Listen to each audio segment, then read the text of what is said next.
اعوذ باللہ من الشیطان الرجیم، بسم اللہ الرحمن الرحیم۔ ڈسکور دا ورلڈ کے معزز دوستو، السلام علیکم۔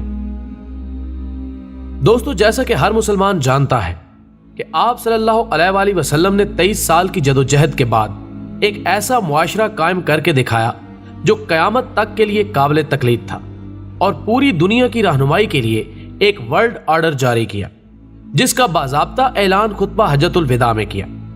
آپ صلی اللہ علیہ وآلہ وسلم نے فرمایا، لوگو خبردار، پچھلا عالمی نظام جو استحصال، ظلم، ناانصافی اور جبر و تشدد پر مبنی تھا، آج وہ ختم ہو رہا ہے اور اسے میں اپنے قدموں تلے روند رہا ہوں اور کائنات انسانی کو نیا عالمی نظام عطا کر رہا ہوں۔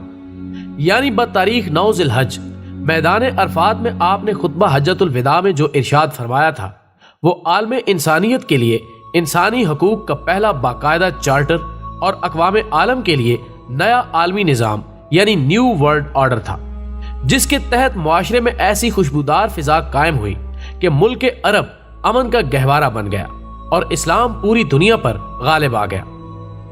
دنیا کا مذہبی، ثقافتی، سیاسی اور معاشی نقشہ آج کی دنیا سے یکسر مختلف تھا، اور دنیا پرانے نظام کے تحت چل رہی تھی، اور اس عالمی نظام میں دنیا بڑی بڑی حکومتوں اور سلطنتوں میں تقسیم تھی۔ لہٰذا دنیا کی معاشرت، ثقافت، معیشت اور سیاست پر مذہبی عنصر غالب تھا۔ سیاست و حکومت کی بنیاد مذہب پر مبنی تھی۔ مشرق میں اسلامی حکومتیں قائم تھیں تو مغرب میں مسیحی حکومتیں تھیں۔ دنیا کا معاشی نظام بھی آج کی دنیا سے یکسر الگ تھا۔ مذہبی اور تہذیبی فرق کے باوجود کرۂ ارض کے انسانوں میں اعلیٰ انسانی اقدار موجود تھیں۔ مذہبی اور تہذیبی اختلافات کے باوجود انسان فطرتی قوانین پر عمل پیرا تھے۔ برائی کو برائی اور سچائی کو سچائی سمجھا جاتا تھا۔ تمام تہذیبوں میں خاندانی و ازدواجی روایات برقرار تھیں۔ زنا کو عموماً جرم، فحاشی کو برائی، جبکہ سود کو گناہ اور جرم سمجھا جاتا تھا۔ اس کے علاوہ نسل کشی اور اسقاط حمل کو جرم سمجھا جاتا تھا، اور تہذیبوں میں روحانیت کو اولیت حاصل تھی اور مادیت کو ثانوی حیثیت حاصل تھی۔ روزمرہ زندگی میں مذہبی اقدام کو مقدم رکھا جاتا تھا، اور سب اپنے مذہب سے محبت اور اس کا احترام کرتے تھے۔ الغرض دنیا کا پرانا عالمی نظام روحانیت، مذہب، اعلیٰ انسانی روایات پر مبنی تھا۔ مسیحی کم و بیش مسیحی تھے، مسلمان کم و بیش مسلمان تھے، اور یہودی کم و بیش یہودی تھے۔ لیکن 18ویں صدی عیسوی کی ابتدا سے ہی دنیا میں عالمی سطح پر رفتہ رفتہ حیرت انگیز اور گزشتہ ادوار کی نسبت یکسر مختلف تبدیلیوں کا آغاز ہوا، اور پرانے عالمی نظام کی جگہ نئے عالمی نظام کی بنیاد رکھی جانے لگی، یعنی یہودی عالمی حکومت، اور ایسا نظام جس کے تحت یہودی پوری دنیا کو کنٹرول کر رہے ہوں۔ یعنی دجال کے آنے سے پہلے دجال کے ایجنٹ ایک نیا نظام اس دنیا میں نافذ کرنا چاہتے ہیں، اور اس بات کے لیے 1992 میں اس نظام کو نیو ورلڈ آرڈر کے نام سے اس دنیا میں متعارف کرایا گیا۔ یہ ایک ایسا مذہب ہے جس کی بنیاد انسانی خواہشات پر قائم ہے، لیکن در حقیقت اس نظام کے راستے میں اخلاقیات اور دینی لحاظ سے اسلام ہی واحد رکاوٹ تھا۔ اسی لیے اسلام کو ہی اپنے راستے سے ہٹانے کے لیے اور اس کی تعلیمات کو یکسر ختم کرنے کے لیے زیادہ زور دیا گیا۔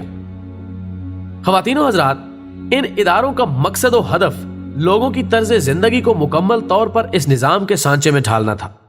لہٰذا آج آپ دیکھ سکتے ہیں کہ معاشرے کے نظام کو تبدیل کرنے کے لیے ہر شعبے میں محنت کی گئی ہے۔ لوگوں کا پہناوا، کھانے پینے کے اوقات، سونا جاگنا، طرز رہائش، انسان کی ذاتی زندگی، شادی کب ہونی چاہیے، بچے کتنے ہوں، خواہشات میں اضافے پر تعلقات کی بنیاد، کاروبار کے طریقے، اور ان تمام باتوں میں کھنچ کر لوگوں کو اس نئے مذہب میں، جہاں اس ایک عالمی وجود میں آبادی کو محدود کر دیا جائے گا اور فی خاندان بچوں کی تعداد پر پابندی ہوگی، وہاں جنگوں اور قحط کے ذریعے آبادی کو کنٹرول کرنے کا کام لیا جائے گا، یہاں تک کہ صرف 1 ارب لوگ دنیا میں رہ جائیں گے جو حکمران طبقے کے لیے کارآمد ثابت ہوں گے، اور ان علاقوں میں ہوں گے جن کا سختی اور وضاحت سے تعین کیا جائے گا، اور یہاں وہ دنیا کی مجموعی آبادی کی حیثیت سے رہیں گے، جبکہ کوئی متوسط طبقہ نہیں ہوگا، صرف حاکم اور محکوم ہوں گے، اور تمام قوانین دنیا کی سبھی عدالتوں میں ایک جیسے ہوں گے۔ ایک عالمی حکومت کی پولیس اور متحدہ عالمی فوج کے ذریعے تمام ممالک میں ان قوانین پر عمل درآمد ہوگا۔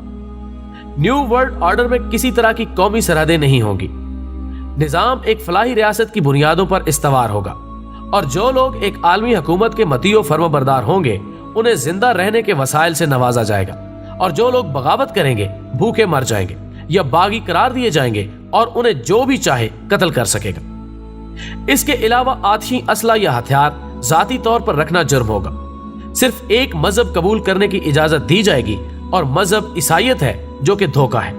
اصل میں مذہب بےہودیت ہوگا اور چرچ کی شکل میں ہوگا، جو 1920 میں وجود میں آ چکا ہے۔ دوستو، اس نئے دجالی نظام میں شیطانیت، ابلیسیت اور جادوگری کو ایک عالمی حکومت کا نصاب سمجھا جائے گا، اور ہر شخص کے ذہن میں، خواہ وہ مرد ہو یا عورت، یہ عقیدہ راسخ کر دیا جائے گا کہ وہ ایک عالمی حکومت کی مخلوق ہے، اور اس کے اوپر ایک شناختی نمبر لگا دیا جائے گا۔ یہ شناختی نمبر برسلز بیلجیم کے نیٹو کمپیوٹر میں محفوظ ہوگا اور عالمی حکومت کی کسی بھی ایجنسی کی فوری دسترس میں ہوگا۔ اس کے علاوہ شادی کرنا غیر قانونی قرار دیا جائے گا، جس سے خاندانی زندگی کا خاتمہ ہو جائے گا، اور بچوں کو ماں باپ سے چھوٹی عمر سے ہی الگ کر دیا جائے گا، اور ان کی ریاستی املاک کی طرح وارڈز میں پرورش ہوگی، جبکہ جنسی آزادی لازمی ہوگی۔ خواتین کا 20 سال کی عمر تک ایک مرتبہ بھی جنسی عمل سے نہ گزرنا سخت ترین سزا کا موجب ہوگا، اور اگر عورت 2 بچوں کے بعد بھی حمل سے گزرے تو اسے زبردستی اسقاط حمل کے کلینک لے جایا جائے گا اور پھر اسے بانجھ کر دیا جائے گا۔ ناظرین گرامی، گزشتہ 300 صدیوں کے دوران دنیا کے پرانے عالمی نظام کی ایک ایک اینٹ اکھاڑ لی گئی اور اس کی جگہ پر نئے عالمی نظام کی طلسمی عمارت کھڑی کی گئی۔ قدیم زمانوں سے چلے آئے معاشی، سماجی، سیاسی اور مذہبی روایات کو اندیکھی طاقت نے پامال کرنا شروع کیا، اور پھر دیکھتے ہی دیکھتے دنیا کا مزاج اور رجحان تبدیل ہونا شروع ہوا۔ انتہا تو یہ ہے کہ دنیا کا جغرافیہ اور نقشہ تک تیزی سے تبدیل ہونے لگا۔